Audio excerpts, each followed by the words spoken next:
এই ছোটু, শোনো। আপনি কি আমাকে কিছু বলছেন? হ্যাঁ, তোমাকেই বলছি।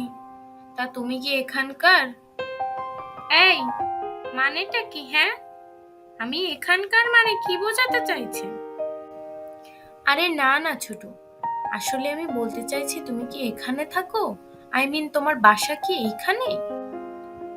তো এইভাবে সুন্দর করে বলবেন।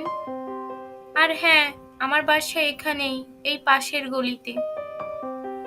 আচ্ছা বলুন তো, আপনি আমার বাসার ঠিকানা চাইছেন? মতলবটা কি আপনার বলুন তো? হ্যাঁ, আরে মতলব কিছু না, আমি একটা অ্যাড্রেস খুঁজছি।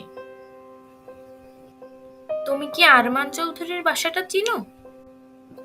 আরমান চৌধুরী মানে উনি কি পুলিশে চাকরি করেন? হ্যাঁ হ্যাঁ হ্যাঁ, উনি তো পুলিশে আছেন। তুমি চেনো নাকি তাকে? তার বাসাটা কোথায় আমাকে একটু বলতে পারো?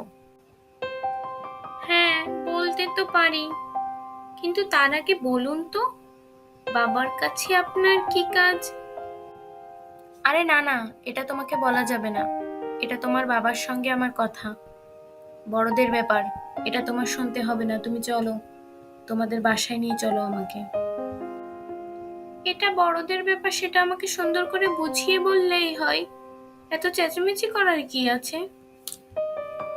আপনি দেখতে বড়, তাই জন্য কি ছোটদের সঙ্গে যাতা ব্যবহার করবেন?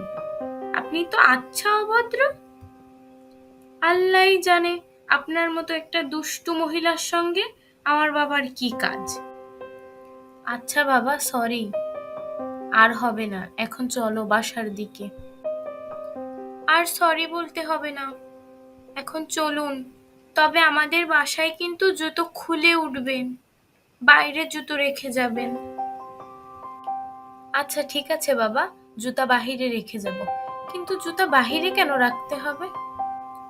কারণ আমাদের ঘরে যদি কেউ জুতা নিয়ে উঠে নোংরা করে, তাহলে বাবা বলে মাকে পরিষ্কার করতে, মা বলে বাবাকে পরিষ্কার করতে, তারপর ঝগড়া করে দুজনেই পরিষ্কার করে না, পরে ওই পরিষ্কার আমাকেই করতে হয়। তাই জুতা বাইরে রেখে উঠবেন।